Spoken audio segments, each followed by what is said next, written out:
Welcome to the Explainer. Have you ever just stopped and wondered, why do I act this way in my relationships? Well, today we're going to dig into something called attachment theory. It's going to reveal the hidden instincts that pretty much run the show when it comes to how you connect with the people you love. Okay, let's just dive right in. To get us started, I'm going to ask a couple of questions, just, see which one feels a little more you. So think about that for a second. Is there this little voice in the back of your head, that little bit of anxiety that your partner might just leave? Are you always looking for that little bit of reassurance that, yep, everything's okay? Or hey, maybe this one hits closer to home.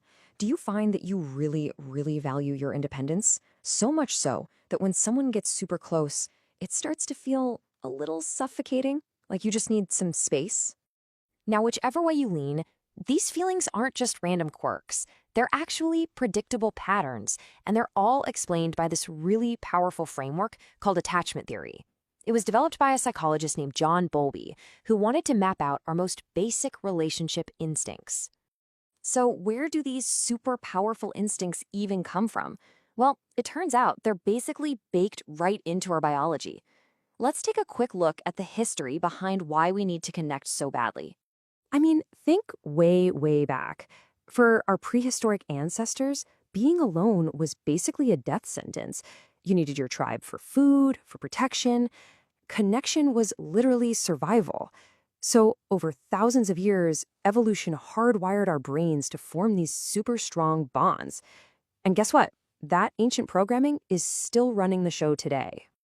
And here's the big takeaway from all that. Needing someone else does not make you weak. It makes you human. Seriously. Our need for a secure connection is just as real as our need for food or water. We're built for it. And this leads to something that sounds kind of backward, but it's so true. It's called the dependency paradox. See, when you have a secure base, like a partner you know you can truly 100% count on, it doesn't actually make you more clingy. It does the opposite. It makes you more confident, more courageous to go out and take on the world by yourself. All right, so with that in mind, let's break down how this plays out in the three main attachment styles that psychologists talk about. Understanding these is really the key to unlocking your own patterns. This chart just lays it out so perfectly. You can see the core problem right here. The anxious style craves closeness. It's what makes them feel safe. But that's the very thing the avoidant style is afraid of, because for them, closeness feels like a threat to their independence. And then you've got the secure style, who's just comfortable with it all. So to get that closeness they need so badly, people with an anxious style tend to use what are called activating strategies. These are all the thoughts and behaviors they use to try and pull their partner closer. Like texting a million times, or even threatening to leave just to see if their partner will fight for the relationship. And then on the total flip side, you have people with an avoidance style. They use deactivating strategies to push people away and create distance. They might start focusing on their partner's tiny little flaws or daydream about a perfect phantom ex, all to avoid getting too close to the real person right in front of them. So this brings up a really interesting question, right? If these two styles are polar opposites, why on earth do they so often end up in relationships together? Well, it's a classic pattern, and it's known as the anxious avoidant trap. And here it is. This is the fundamental conflict. The anxious person needs closeness to feel okay, right?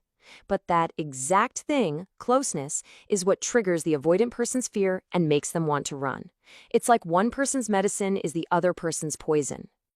And what's wild is that they're drawn to each other because on some deep, unconscious level, they confirm what they already believe about relationships. The anxious person's pursuit makes the avoidant person feel self-reliant and in control. It's this crazy cycle that just proves their worldview right, even if it's making them both miserable. Okay, but here is the really good news, and maybe the most important part of all of this. Your attachment style is not a life sentence. You're not stuck. You can actually work to develop a more secure way of connecting with people. Let's talk about how. All right, so the most direct path to becoming more secure, get into a relationship with someone who's already there. Seriously, think of it like learning a new language through immersion.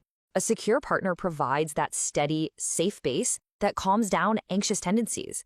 And it shows an avoidant person that, hey, intimacy can actually feel good and safe. The second strategy, and this is something that literally anyone can start working on right now, is learning to communicate effectively. This just means asking for what you need clearly and directly, instead of, doing protest behaviors or just shutting down and hoping your partner can magically read your mind. And it's not super complicated. It really just boils down to these three things. First, be specific. Tell them exactly what you're feeling. Second, don't blame them. Own your feelings. It's not their fault you feel anxious. It's just how you're wired. And third, be assertive. It is perfectly okay to have needs. You don't need to apologize for them. And this, right here, this is the ultimate test. When you actually communicate your needs in this clear, non-blaming way, their response tells you everything you need to know. If they listen and they care and they try to help you feel secure, that's a huge green light. But if they brush you off or make you feel bad for having needs, well, then you know this relationship probably isn't going anywhere healthy. So look, understanding all these patterns is huge. It's the first step. But the real change, that only happens when you take action. So thinking about your own life, your own relationships, what's the first honest, effective conversation you need to have?